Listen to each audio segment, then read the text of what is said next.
수도 없고 또 그런 고통이 없는 주의 평화가 주님의 충만한 기쁨입니다. 이것이 하나님의 나라입니다. 오늘 이 시간 우리가 이 하나님의 나라의 기쁨을 또 맛보고 누릴 수 있는 줄로 믿습니다.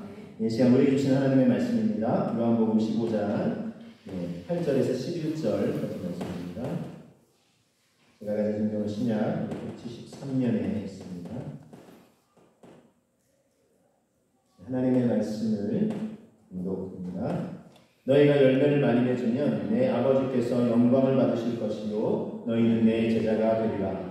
아버지께서 나를 사랑하신 것 같이 나도 너희를 사랑하였으니 나의 사랑 안에 거하라. 내가 아버지의 계명을 지켜 그의 사랑 안에 거하는 것 같이 너희도 내 계명을 지키면 내 사랑 안에 거하리라. 내가 이것을 너희에게 이름은 내 기쁨이 너희 안에 있어 너희 기쁨을 충만하게 하여 함이라. 아멘. 여러분, 우리가 살아가는 이 시대와 세대를 어떤 시대, 어떤 세대라고 할 수 있겠습니까? 어떤 특징들이 있을까요? 그 중에 하나는 기쁨이 사라지고 있는 시대다, 이렇게 얘기해 볼 수 있겠습니다. 지금 도대체 어디에서 참 기쁨이 있고 또 그것을 누릴 수 있는지 사람들의 모습 속에서 기쁨을 찾아보기 힘든 그런 시대, 그런 세대가 아닌가 싶습니다. 지금 한 10여 년 전에 어느 기업에서 웃음에 관한 라이프 스타일 조사라는 제목으로 우리나라의 20대에서 50대까지 조사를 했어요. 남녀 500명을 대상으로 설문조사를 했는데 결과에 따르면 우리나라 사람들은 하루 평균 몇 번 웃을까요? 횟수로 보면 몇 번 정도 웃을 것 같습니까? 여러분 몇 번 정도 웃으세요? 한 10번 정도 웃는다고요. 10번 정도? 그리고 이게 시간 단위로 보면 더 좀 심각한데 한 번 웃을 때 평균 약 8.6초 정도 웃는다고 합니다. 그래서 그러니까 하루 평균 10번이니까 86초 정도, 한 1분 30초 같이 안 돼요. 정도 웃는다고 합니다.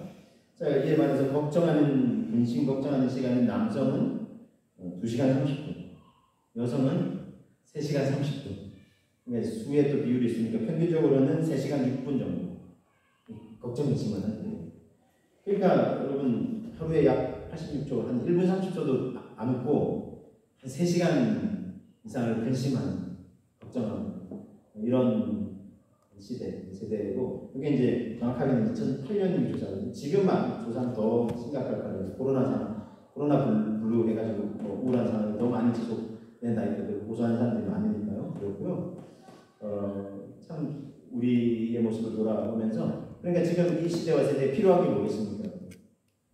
기쁨의 회복이 아니겠습니까? 완전 기쁨의 회복이 그 어느 때보다 절실하게 필요한 때다 라고 할 수 있겠습니다. 그런 의미에서 이 하나님의 자녀가 맺어야 될, 성숙하게 맺어야 될 성령의 9가지 열매를 나누고 있는데, 자, 지난주는 이제 첫 번째 뭐였죠? 사랑이었죠. 그 다음에 뭘까요?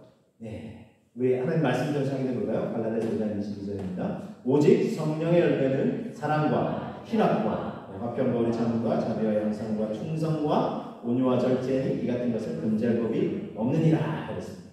암송하고 계시죠? 이런 구절들은 좀 암송하신 줄 알겠죠? 그래서 자, 사랑 다음에, 사랑은 이 세대 모든 사람들이 공감하는 것이고, 그 다음에 희락, 기쁨을 언급하고 있는 것을 볼 수 있습니다. 자, 그래서 하나님도 우리가 웃고 좀 기뻐하고 행복하기를 원하신다는 것입니다. 자, 그렇다면 누구나 사실은 하나님이 우리에게 기대하시는 바고, 우리도 마찬가지 아닙니까? 많이 웃고 근심 걱정 없고 좀 행복하면 좋겠다, 이런 바람들이 있지만 바람만큼 쉽게 잘 안 되는 것을 볼 수 있어요. 그렇지만 그렇다고 이게 포기할 일이 아닙니다. 계속해서 우리가 노력하면서 맺어가야 될 열매인데, 자, 그러면 이 희락과 기쁨의 열매를 맺어가기 위해서는 어떻게 해야 될까요? 오늘 말씀을 통해서 함께 나누기 원합니다. 먼저 이 희락이라고 할 때 이 단어가요, 희락 또는 기쁨이 이 원어인 헬라어는 하라는 단어인데, 자, 그 다음에 우리가 너무나 많이 사용하는 믿음의 사람들이 많이 사용하는 은혜라는 단어죠. 이건 카리스입니다. 근데 이 두 단어가 비슷하죠? 하라, 카리스. 어원이 같습니다. 예, 어근이 같습니다. 그래서 자, 이건 무엇을 의미할까요? 같은 것이라는 겁니다. 즉 이것은 은혜를 받으면 기쁨이 우리 안에 샘솟아난다는 것입니다. 은혜를 받아야 됩니다. 은혜를 되새겨야 됩니다. 그래서 자, 그러면 은혜를 되새기면 우리 안에 이제 기쁨이 충만하게 될 텐데, 그 그래서 오늘 말씀을 통해서 소개드립니다. 첫 번째는 받고 있는 은혜를 되새기자는 것입니다. 우리가 받고 있는, 이미 받았고 받고 있는, 또 앞으로도 받을, 그러나 이제 현재 진행형적인 의미에서 받고 있는 은혜를 되새기자. 자, 이렇게 이제 소개를 드립니다. 자, 그리고 어원이 같다. 이렇게 말씀드렸고요. 그러면 여러분, 받고 있는 은혜는 뭘까요? 우리가 받고 있는 은혜. 어떤 은혜를 받고 계십니까? 제가 이렇게 정리해 드릴게요. 뭐, 무수히 많지만, 그냥 이제 뭐, 정리해드리면, 우선은 창조의 은혜가 있겠습니다. 자, 나를 하나님 형상다운 존재로 지으셨잖아요. 이제 우리를. 그래서 이 믿음의 백성들은 이 성경의 관점을 하는 사람들은 성경은 막 이렇게 과학적으로 논리 분석해가지고 막 하게 하나님을 이렇게 인정나 찾는 게 아니라 선언을 딱 하면서 시작해요. 태초에 하나님이 천지를 창조하신, 그렇죠? 창세기 1장에서. 그리고 뭐 천지 만물을 창조하신 스토리와 함께 우리를, 인간을 하나님의 형상대로 지으셨다라는 것을 이렇게 선포하고 있어요. 선언하고 있습니다. 그래서 우리가 이 믿음의 렌즈를 바라보면서 이걸 딱 마음에 품고 확신을 가지면 우리 안에 건강한 자존감이 이렇게 확립되게 됩니다. 그 첫 단추가 바로 이 창조주 하나님을 인정하는 거라는 것입니다.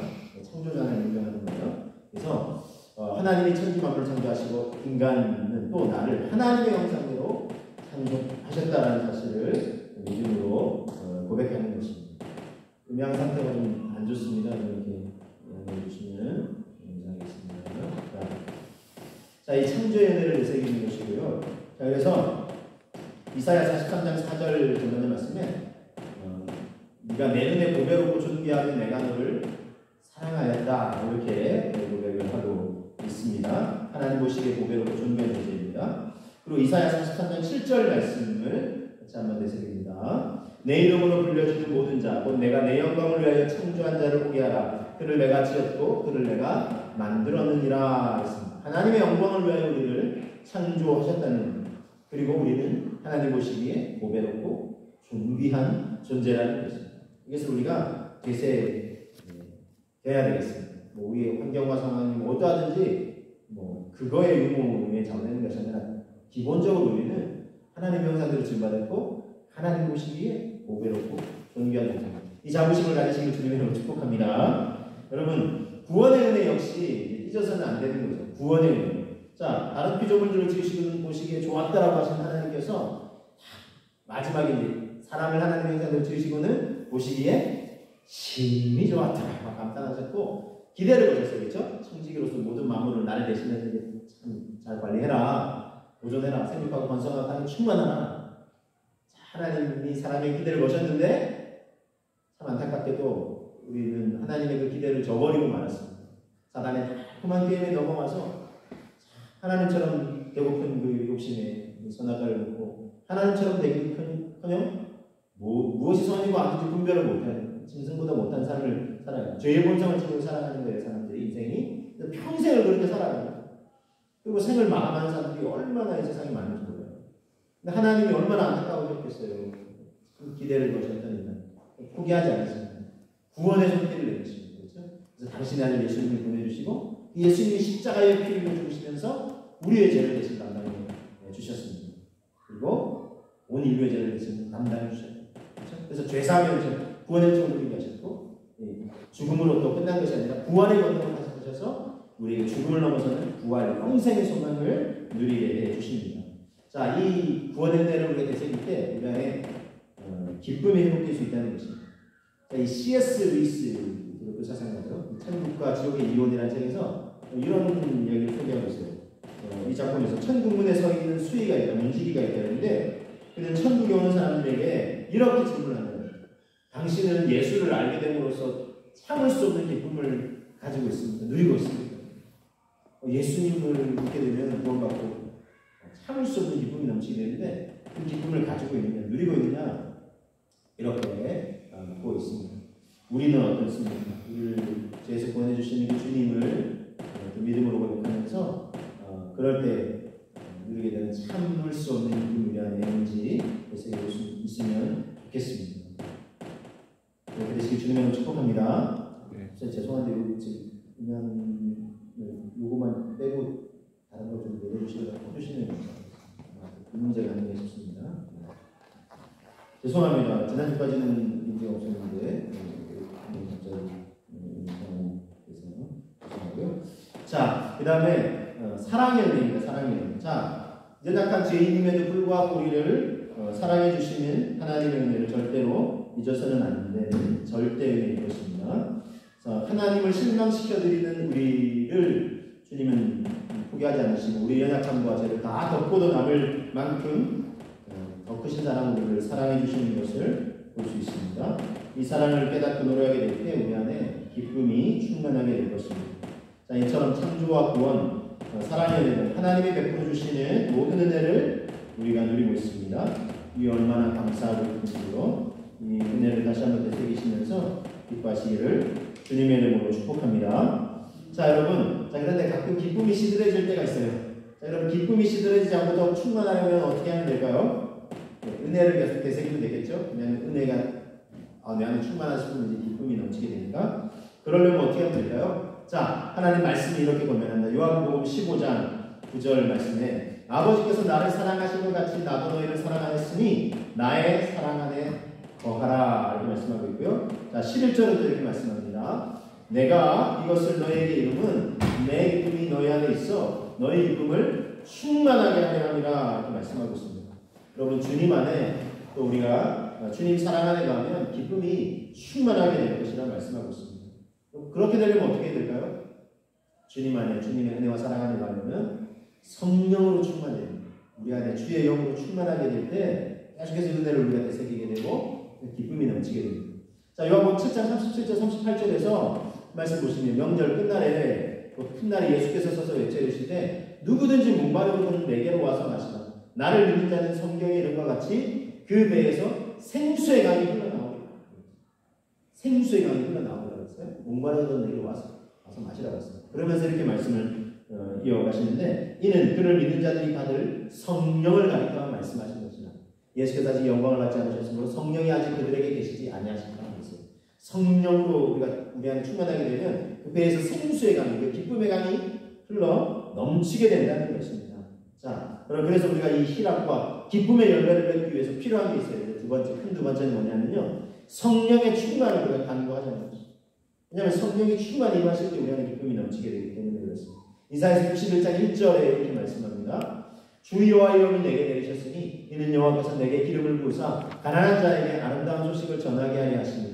나를 보내사 마음이 상한 자를 고치며 포로된 자에게 자유를, 갇힌 자에게 노임을 선포한다 그랬어요. 그래서 이어지는 또 3절의 말씀에 무릇 시온에서 슬퍼하는 자에게 화관을 주어 그 죄를 대신하며 기쁨의 기름으로 그 슬픔을 대신하며 찬송의 옷으로 그 근심을 대신하시고 그들이 의의 나무 곧 여호와께서 심으신 그 영광을 나타낼 자라 일컬음을 받게 하려 하심이라 그랬습니다.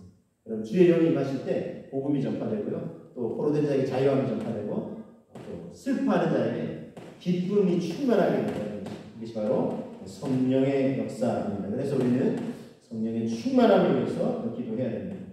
여러분, 찬양 중에 이 말씀을 가사로 해서요, 고백하는 찬양이 있어요. 내 손을 주께 높이 듭니다. 내 찬양 받으실 주, 내 마음을 주께 활짝 열고 내 찬양 받으실 주, 슬픔 대신 희락을, 죄 대신 화관을, 근심 대신 찬송의 옷을 주셨네. 랄라라라 랄라라라 하면서 주님 주시는 충만 성령이 임하심으로 말미암아 우리는 충만한 기쁨을 찬송하고 노래하고 있습니다. 여러분, 혹시 이 찬송을 아시나요? 잘 모르시나요? 그러면 이 찬송을 아시죠? 내게 강같은 편, 내게 강같은 편, 내게 강같은 편, 넘치는 할렐루야. 그렇죠? 내게 바다 같은 사랑 넘친다 고백하고 있습니다. 그리고 이런 것을 좀 드리고 있죠. 내게 샘솟는 기쁨, 내게 샘솟는 기쁨, 내게 샘솟는 기쁨, 내게 샘솟는 기쁨 넘치네 할렐루야. 내게 샘솟는 기쁨, 내게 샘솟는 기쁨, 내게 샘솟는 기쁨이 넘치네. 내게 샘솟는 기쁨이 넘친다라고 고백하고 있어요. 근데 여러분, 이 땅에서 이렇게 땅 중심에서 어떤 샘솟아 올라오는 기쁨을요, 큰 바위로 막아놔도 그 옆으로 막 이렇게 삐집고 나오는, 막을 수가 없어요. 어떤 환경과 상황이 막을 수 있는 것이 아니라는 것입니다. 여러분 두 종류의 사람이 있다 얘기하고 있어요. 이렇게 표현하는 사람이 있어요. 하나는 온도계 같은 신앙을 가진 사람이 있고 또 그렇게 살아가는 사람이 있고 또 한 사람은 온도 조절기 같은 삶을 사는 삶이 있다 이렇게 했어요. 자, 온도계는 뭐라고 하냐면 그대로 외부 온도를 기온을 반영해 주죠. 그래서 지금 몇 도인지 뭐 23도, 23도 딱 이렇게 그대로 반영을 해요. 그러니까 외부 환경과 상황을 그대로 그냥 반영하는 거예요. 즉 어때요? 기쁜 일이 있으면 기뻐하고 기쁠 일이 없으면 어쩌죠? 힘든 일이 있으면 슬퍼하고 분노하고 이게 마구리하고 이게 이제 다 이제 그대로 이제 환경에 좌우되는 거예요. 반대로 온도 조절기는 어떻죠? 반면에 온도 조절기는 더우면 선풍기나 그렇죠? 뭐 에어컨을 통해서 기온을 막 낮출 수가 있죠, 그렇죠? 추우면 반대로 이제 히터를 통해서 이렇게 기온을 또 올릴 수가 있습니다. 이렇게 온도 조절기 같은 삶. 여러분은 어떻습니까? 나는 온도계 같은 삶을 살고 있는지, 온도 조절기 같은 삶을 살고 있는지. 이와 우리가 온도 조절기처럼 환경에 좌우되지 않고 오히려 환경을 변화시킬 수 있는 그런 사람들이 될 수 있어야 하지 않겠습니까? 자, 빌립보서 4장 4절에 이렇게 권면하고 있습니다. 주 안에서 항상 기뻐하라. 내가 다시 말하노니 기뻐하라. 그랬어요. 항상 기뻐하라. 주 안에서 이렇게 권면하고 있습니다. 여러분 이 권면은 누가 하는 권면인가요? 바울 사도가 빌립보 교회 성도들을 향해서 고백한 것입니다. 빌립보 교회 성도들을 향해서. 근데 여러분 어디서 이 고백을 하고 있는 줄 아세요? 감옥 속에서 하고 있어요. 감옥 속에서. 놀라운 것은 감옥 속에 있는 사람이 난 기쁘다. 이 빌립보서가요 기쁨의 서신이라고 그러는데 1장부터 4장까지지만 20번 넘게 기쁨을 언급하고 있어요. 아 기쁘다. 주님 안에서 기뻐하고 있다. 너희도 기뻐하라. 와 감옥 안에 있는 사람이 감옥 바깥에 있는 사람이라면서 기뻐하라고 얘기하고 있어요. 참 놀랍지 않습니까? 원망불평할 수 있는 사실 복음 전하다가 예수님 전하다가 지금 자기가 감옥에 갇혀 있고 곧 자기의 생명을 잃을 수도 있거든요. 그런데 나는 주님과 함께해서 이 땅에서 거하는 것도 있고 내 생명이다. 영원한 생명으로 나를 인도하실 거니까 주님과 함께 또 영원히 거하게 되면 기쁘다는 것이. 와 환경과 상황을 넘어서는 기쁨을 이렇게 표출하고 있고 또 성도들에게도 그렇게 권면하고 있어요. 그냥 권면 정도가 아니라 요즘 잘 표현하는 강권하고 있죠. 정말 강력하게 권고하고 있는 것입니다. 그러면 아시겠지만 또 감옥에 갇혔을 때도 복음 전하다가 이제 감옥에 갇혔을 때도 사도행전 16장에 보면 바울과 신라가 함께 원망불평하기는커녕 찬송하고 기도했을 때 옥문이 열리고 쇠고랑이 풀려지는 역사가 일어나게 되고 간수장이 구원받는 놀라운 역사가 일어나게 되었던 것입니다. 바울이야말로 온도 조절기 같은 그런 사람이었습니다. 그런 삶을 살았고 그런 믿음을 고백했습니다. 믿음으로 반응하면서 환경을 넘어서는 그런 삶을 살았던 사람입니다. 바울은 예수님 믿는 사람들을 잡아주기로 했던 사람이죠. 그런 자신을 구원해 주시고 또 복음을 전하는 사도로 불러주셔서 너무나 감사하다고 하면서 이 은혜를 되새기면서 온전히 주님 안에서 기뻐하고 있는 것을 볼 수 있습니다. 저와 여러분 다시 한번 하나님의 은혜와 사랑을 깨닫고 되새기시면서 주님 안에서 기뻐하시는 믿음의 사람들이 되시기를 주님의 이름으로 축복합니다. 자, 그래서 오늘 말씀의 세 번째 권면은요, 어떤 상황에도 기뻐하자라는 것입니다. 자, 데살로니가전서 5장 16절 18절 말씀인데 같이 한번 우리 보겠습니다. 너무 잘 아시죠? 항상 기뻐하라, 쉬지 말고 기도하라, 범사에 감사하라. 이것이 그리스도 예수 안에서 너희를 향하신 하나님의 뜻이니라. 그랬어요. 항상 기뻐하라. 그랬습니다. 명령형으로 되어 있죠. 기도도 쉬지 말고 범사에 감사하라 하면 어떨까 아니면 명령하고 있습니다. 여러분 이제 단순한 권면을 넘어선 명령이라는 것입니다. 기뻐하라는 것입니다. 그래서 어떤 환경과 상황 속에서도 기뻐하고 감사하고 기도하는 것이 우리를 향한 보편적인 의미에서 하나님의 뜻입니다. 여러분 이 신약성경에서 이 기쁨이라는 단어 헬라어로 소개되는데 하라는 단어는 신약성경에서는 60번 사용되고 있고요.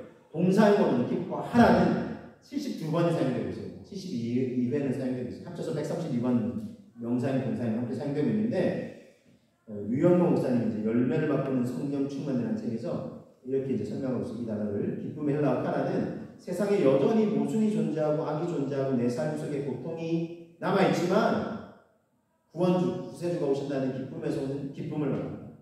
희락은 구원론적인 그리고 종말론적인 기쁨이다. 이렇게 표현하고 있습니다. 그렇습니다. 이 성경이 표현하는 이 기쁨은요, 환경이 좋을 때 기뻐하라요. 환경을 넘어서는 환경이 힘들고 어려워도 기뻐하라.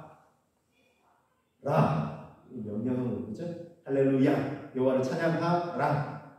하나님 우리에게 정말 원하신다는 명령을 하고 계시는 것을 볼 수 있습니다. 고 유진 피터슨 목사님은 신앙생활을 이렇게 표현했어요. 신앙생활은 중간태다 그랬어요. 중간태.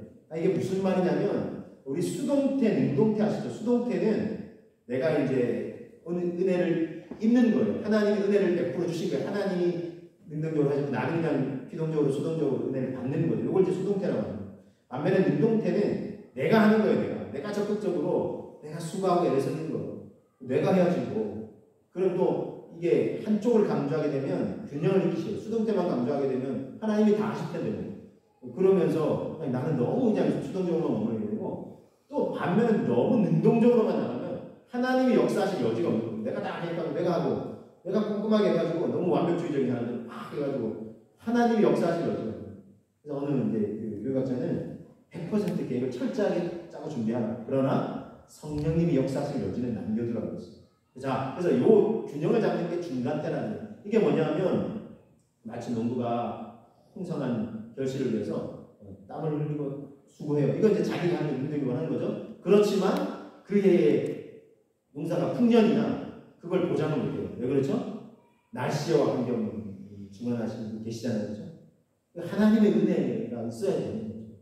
상황 관계에 있어야 되는 거죠. 그래서 여러분 이게 함께 맞물려야 된다요. 그래서 박수도 양손을 이렇게 맞닿아야 소리가 나죠. 하나님의 은혜와 함께 나의 능동적인 태도가 함께 가는 건데 이게 그러니까 수동태와 능동태 중간이 중간태다 그랬어요. 그래서 우리말에는 수동태와 능동태밖에 없어요. 근데 헬라어에는 중간태가 있어요. 그래서 이 유진 피터슨 목사님이 중간태라고 부릅니다. 신앙생활은 그래서 중간태다라는 것입니다. 즉 하나님의 은혜를 그냥 수동적으로만 받는 것이 아니라 나도 노력해야 된다. 그래서 아까 기뻐하라라는 거는 명령이잖아요. 우리도 노력해야 한다는 것입니다.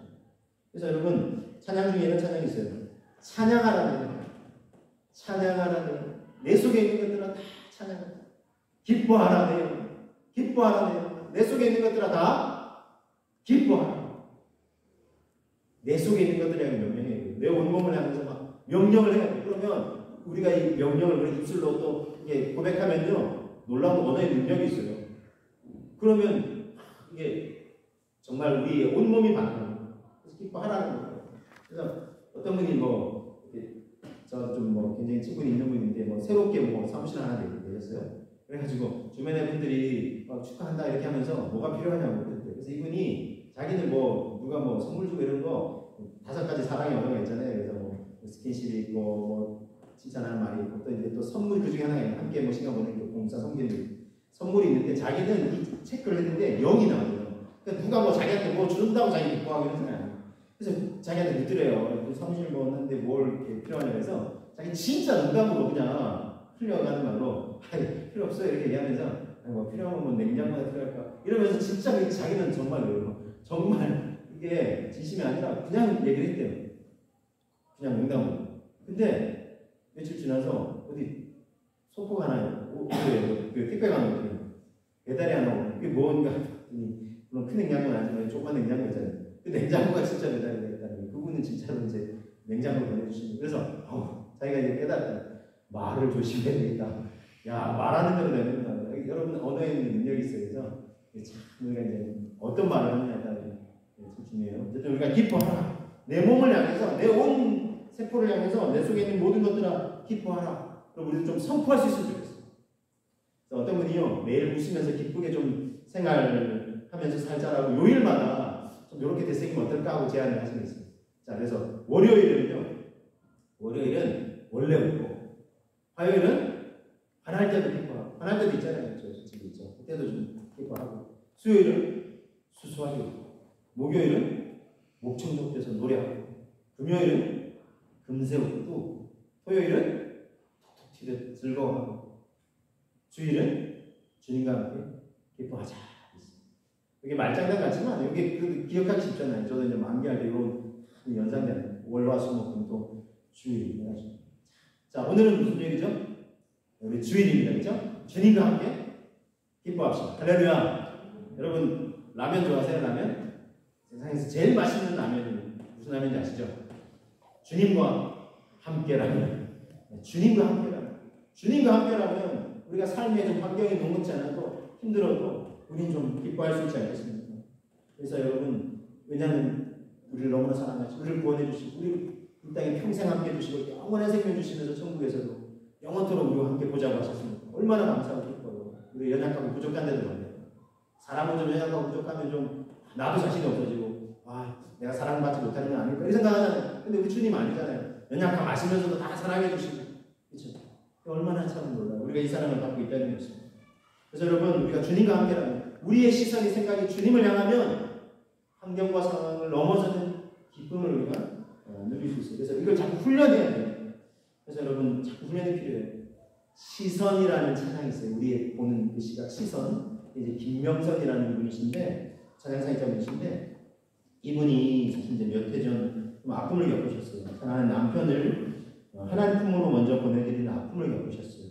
근데 이분이 최근에 이제 사랑이 남긴 하루라는 책을 이제 쓰셨는데 그 책에서 이렇게 고백해요. 이건 제가 그냥 글로 제가 말로 이제 설명해 드릴게요.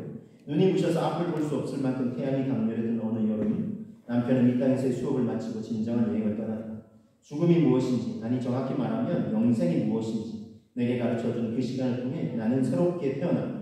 그리고 유난히 바람이 세다고 느껴지는 가을을 지나 그의 겨울부터 나는 글을 쓰기 시작했다.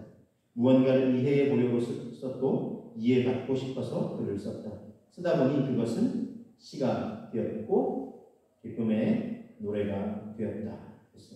그러면서 아이들이 또 엄마 왜 엄마 나 천국에 대해서 더 많이 생각하게 됐어. 아이가 입술로 외우고 그래서 이분이 얼마나 참 힘들어요. 근데 더 감사하게 됐다. 그래서 기쁨의 찬양을 부르게 됐다. 이게 정말 그게 아니잖아요. 환경과 상황.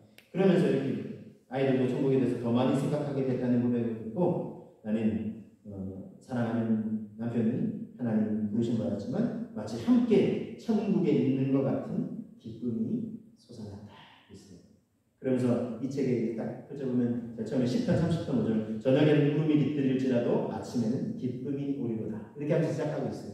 그러면서 이제 제가 소개해드리는 이 시선이라는 이분이 이제 지으신 이제 찬양인데 내게로부터 눈을 들어 주를 보기 시작할 때 주의 일을 보게 내 작은 마음 돌이키사 하늘의 꿈 꾸게 하네 주님을 보고 모든 시선을 주님께 드리고 살아계신 하나님을 느낄 때 내 삶은 주의 역사가 되고 하나님이 일하시기 시작합니다. 성령이 나를 변화시켜 모든 두려움이 사라질 때 주의 일하심을 보며 황폐한 땅 가운데서 주의 마음을 알게 되고 주님을 볼 때에 모든 시선을 주님께 드리고 살아계신 하나님을 느낄 때 내 삶은 주님의 역사가 되고 하나님이 일하시기 시작하네.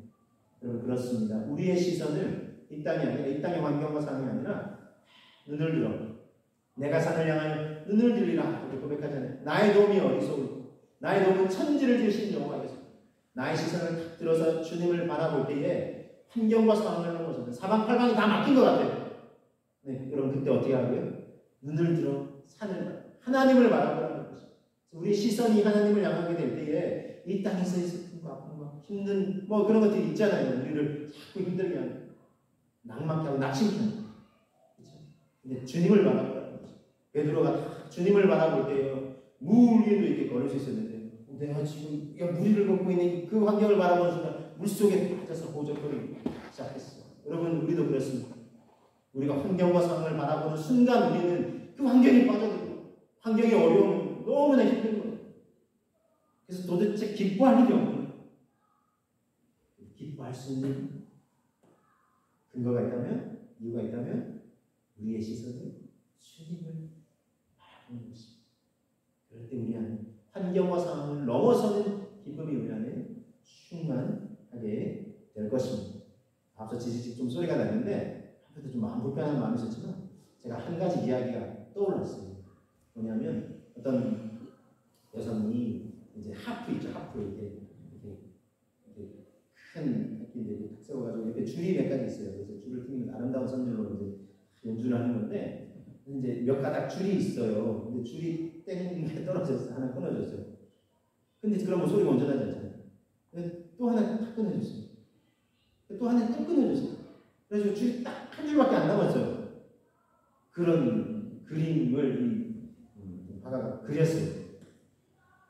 그 그림의 제목을 붙였어요. 뭐라고 붙였을까요?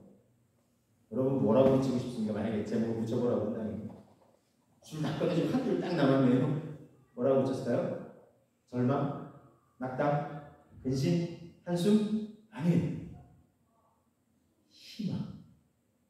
희망이라고 자꾸 이름을 지었다는 거죠. 한 줄밖에 안 남았지만 희망. 여러분 한 줄만 있으면 됩니다. 여러분 세상이라는 줄을 썩은 동아줄 우리 이야기하시죠. 그거 잡으면 언젠가는 이게 끊어지지만 주님이라는 줄은 영원히 끊어지지 않는 줄. 이 땅에서 평생 우리를 연약하고 부족해도 뭐 이것저것 안 되고 우리를 변화로 사랑하시고요. 영생토록 우리를 인도해주시고 천국 문 앞에서 너 왜 하니? 너 뭐 누가 잘한 것도 없고 뭐 교회 뭐 엄마 성교 공사님 이거가 아니라 너 내 이름 믿니? 예수님 그거 믿으시고 주님 믿어요. 뭐 네가 어느 교회 다니고 뭐 하니? 뭐 그거 안 가지. 내 이름 정말 진심으로 믿어. 그거 믿으시. 그거 보시고 확인하시고 우리를 영생으로 인도하시고 이게 여러분 우리가 영원히 붙잡아야 할 주인 줄로 믿습니다. 우리 그 주님만 붙잡고요. 주님만 바라보고 우리 시선을 그 주님께만 향하면 우리는 얼마든지 기뻐할 수 있는 것 아니겠습니까? 여러분 마지막 이제 오늘 말씀 이사야서 12장 2절 3절 말씀에 이렇게 말씀하셨어요. 보라 하나님은 나의 본이시라 내가 의뢰하고 두려움이 없으리니 주 여호와는 나의 힘이시며 나의 노래시며 나의 구원하심이라. 그러므로 너희가 기쁨으로 구원의 꿈을 들여서 물을 기르리로다. 이게 말씀하고 있어요. 기쁨으로 구원의 꿈을 들여서 물을 기른다 했어요. 실제 이스라엘 백성들이 우물을 길었던 곳이 부엘이라는 곳이 있어요. 민수기 21장에 소개하고 있는데 이거는요 하나님의 얼굴이라는 것이 하나님의 얼굴.